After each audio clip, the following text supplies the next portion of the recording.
शख्स है जो इस रिमोट कंट्रोल निजाम को चैलेंज कर रहा है और जो अभी तक किसी के सामने झुकने से इनकारी है। उसको झुकाने के लिए रिमोट कंट्रोल में अब नई तब्दीलियां करने की कोशिशें इस वक्त जारी हैं। कभी अदलिया का रिमोट कंट्रोल इस्तेमाल होता है, कभी एग्जीक्यूटिव का, और कभी उसकी अपनी जमात के कुछ लोगों को रिमोट कंट्रोल के लिए अडियाला जेल भेजा जाता है कि भाई उसको मनाओ, लेकिन वो अजीब आदमी है कि अभी तक मानने से ही इनकारी है।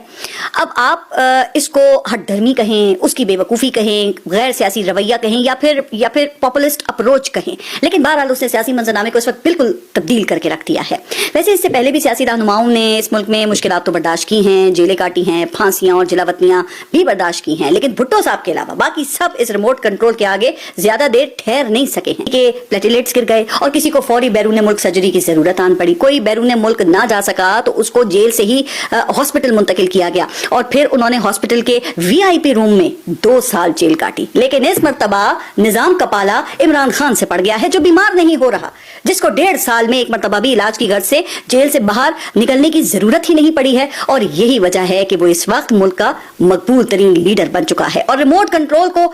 समझ में नहीं आ रहा कि उसकी ये जो जिन्नाती मकबूलियत है इसका कैसे मुकाबला किया जाए। अच्छा, अब पीका जैसे जो कवानीन हैं वो भी लाए जा चुके हैं, लोगों को फेक न्यूज के नाम पे खूब डराया भी जा रहा है और अब तो लॉबिंग का मुकाबला करने के लिए बैरून मुल्क लॉबिंग भी शुरू कर दी गई है, जिसमें गवर्नमेंट को थोड़ी बहुत तो कामयाबी जो है वो मिली है, लेकिन फिर भी इमरान खान की मकबूलियत उसी तरह से कायम है। अच्छा, फिर साइफर केस, तोशा खाना केस, इद्दत केस के बाद अब 190 मिलियन पाउंड केस में भी सजा देकर देख लिया है, लेकिन वो अभी तक रिमोट कंट्रोल के कंट्रोल में नहीं आया है। और मसला वही है जो 2 साल से चल रहा है कि वो 9 मई के वाकयात की जिम्मेदारी कबूल करके माफी मांग ले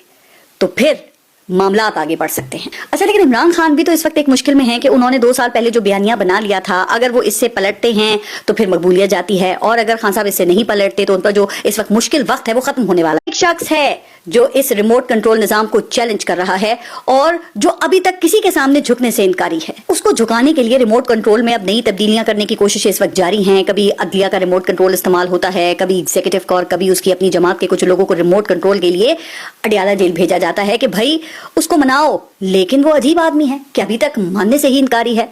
अब आप इसको हठधर्मी कहें, उसकी बेवकूफ़ी कहें, गैर सियासी रवैया कहें, या फिर पॉपुलिस्ट अप्रोच कहें, लेकिन बहरहाल उसने सियासी मंजरनामे को इस वक्त बिल्कुल तब्दील करके रख दिया है। वैसे इससे पहले भी सियासी रहनुमाओं ने इस मुल्क में मुश्किलात तो बर्दाश्त की हैं, जेलें काटी हैं, फांसियां और जिलावतनियां भी बर्दाश्त की हैं, लेकिन भुट्टो साहब के अलावा बाकी सब इस रिमोट कंट्रोल के आगे ज्यादा देर ठहर नहीं सके हैं कि प्लेटलेट्स गिर गए और किसी को फौरी बैरून मुल्क सर्जरी की जरूरत आन पड़ी। कोई बैरून मुल्क ना जा सका तो उसको जेल से ही हॉस्पिटल मुंतकिल किया गया और फिर उन्होंने हॉस्पिटल के वीआईपी रूम में 2 साल जेल काटी। लेकिन इस मर्तबा निजाम का पाला इमरान खान से पड़ गया।